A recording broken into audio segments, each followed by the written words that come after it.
ओम नमः शिवाय मित्रों, आपके और आपके परिवार पर भगवान भोलेनाथ की कृपा सदैव बनी रहे।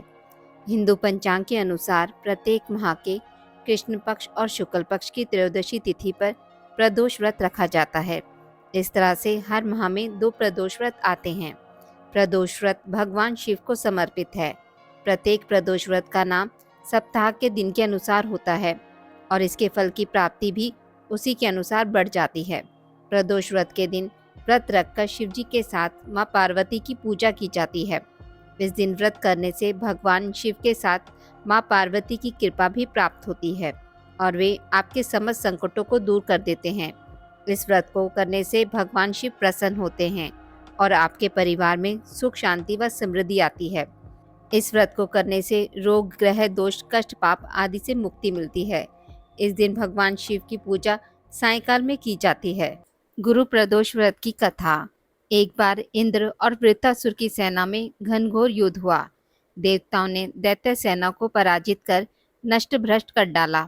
यह देख वृत्रासुर अत्यंत क्रोधित हो स्वयं युद्ध को उगत हुआ। आसुरी माया से उसने विकराल रूप धारण कर लिया।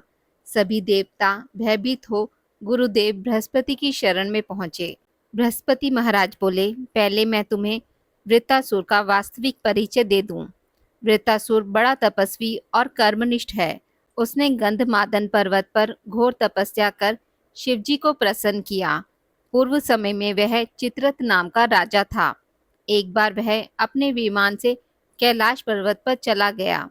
वहां शिवजी के वाम अंग में माता पार्वती को विराजमान देख वह उपहास पूर्वक बोला, हे प्रभु, मोह माया में फंसे होने के कारण हम स्त्रियों के वशीभूत रहते हैं, किंतु देवलोक में ऐसा दृष्टिगोचर नहीं हुआ कि स्त्री आलिंगनबद्ध हो सभा में बैठे। चित्ररथ के यह वचन सुनकर सर्वव्यापी शिव शंकर बोले, हे राजन, मेरा व्यवहारिक दृष्टिकोण पृथक है। मैंने मृत्युदाता कालकूट महाविष का पान किया है, फिर भी तुम साधारण जन की भांति मेरा उपहास उड़ाते हो। माता पार्वती क्रोधित हो चित्ररथ से संबोधित हुई, अरे दुष्ट, तूने सर्वव्यापी महेश्वर के साथ मेरा भी उपहास उड़ाया है। अतएव मैं तुझे वह शिक्षा दूंगी कि फिर तू ऐसे संतों का उपहास का दुस्साहस नहीं करेगा। अब तू दैत्य स्वरूप धारण कर विमान से नीचे गिर, मैं तुझे शाप देती हूँ। जगदम्बा भवानी के श्राप से चित्ररथ राक्षस योनि को प्राप्त हुआ और त्वष्टा नामक ऋषि के श्रेष्ठ तप से उत्पन्न हो वृत्रासुर बना। गुरु बृहस्पति आगे बोले, वृत्रासुर बाल्यकाल से ही शिव भक्त रहा, अतः इंद्र तुम बृहस्पति प्रदोष व्रत कर शंकर भगवान को प्रसन्न करो। देवराज इंद्र ने गुरुदेव की आज्ञा का पालन कर बृहस्पति प्रदोष व्रत किया। गुरु प्रदोष व्रत के प्रताप से इंद्र ने शीघ्र ही वृत्रासुर पर विजय प्राप्त कर ली और देवलोक में शांति छा गई। अतः प्रदोष व्रत हर शिव भक्त को करना चाहिए। बोलिए भगवान शिव शंकर की जय हो। प्रदोष व्रत की पौराणिक कथा अवश्य सुने। प्राचीन काल में एक गरीब पुजारी हुआ करता था।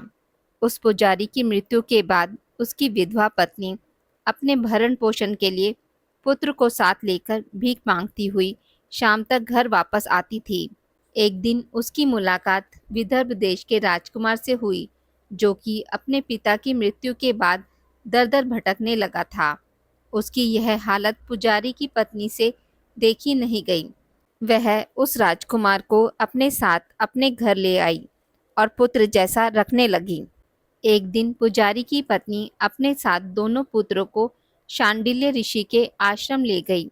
वहां उसने ऋषि से शिवजी के प्रदोष व्रत की कथा एवं विधि सुनी तथा घर जाकर अब वह भी प्रदोष व्रत करने लगी। एक दिन दोनों बालक वन में घूम रहे थे। उनमें से एक पुजारी का बेटा तो घर लौट आया, परंतु राजकुमार वन में ही रह गया। उस राजकुमार ने गंधर्व कन्याओं को कीड़ा करते हुए देखा तो उनसे बात करने लगा। उस कन्या का नाम अंशुमति था। उस दिन वह राजकुमार घर देरी से लौटा। राजकुमार दूसरे दिन फिर से उसी जगह पहुंचा जहां अंशुमति अपने माता पिता से बात कर रही थी। तभी अंशुमति के माता पिता ने उस राजकुमार को पहचान लिया तथा उससे कहा कि आप तो विदर्भ नगर के राजकुमार होना, आपका नाम धर्मगुप्त है। अंशुमति के माता पिता को वह राजकुमार पसंद आया और उन्होंने कहा कि शिवजी की कृपा से हम अपनी पुत्री का विवाह आपसे करना चाहते हैं। क्या आप इस विवाह के लिए तैयार हैं? राजकुमार ने अपनी स्वीकृति दे दी तो उन दोनों का विवाह संपन्न हुआ।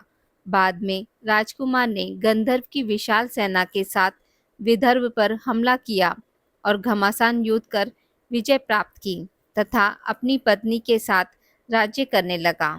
वहां उस महल में वह पुजारी की पत्नी और पुत्र को आदर के साथ ले आया तथा साथ रखने लगा। पुजारी की पत्नी तथा पुत्र के सभी दुख व दरिद्रता दूर हो गई और वे सुख से अपना जीवन व्यतीत करने लगे। एक दिन अंशुमति ने राजकुमार से इन सभी बातों के पीछे का कारण और रहस्य पूछा। तब राजकुमार ने अंशुमति को अपने जीवन की पूरी बात बताई और साथ ही प्रदोष व्रत का महत्व और व्रत से प्राप्त फल से भी अवगत कराया। उसी दिन से प्रदोष व्रत की प्रतिष्ठा व महत्व बढ़ गया तथा मान्यता अनुसार लोग यह व्रत करने लगे। कई जगहों पर अपनी श्रद्धा के अनुसार स्त्री पुरुष दोनों ही यह व्रत करते हैं।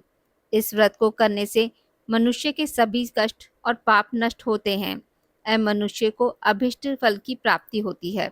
आज की इस वीडियो में बस इतना ही। मित्रों, अगर आपको मेरी वीडियोस पसंद आती हैं तो इसे लाइक और शेयर ज़रूर करें और पूजा पाठ से जुड़ी जानकारी के लिए मेरे चैनल को सब्सक्राइब करना ना भूलें। धन्यवाद।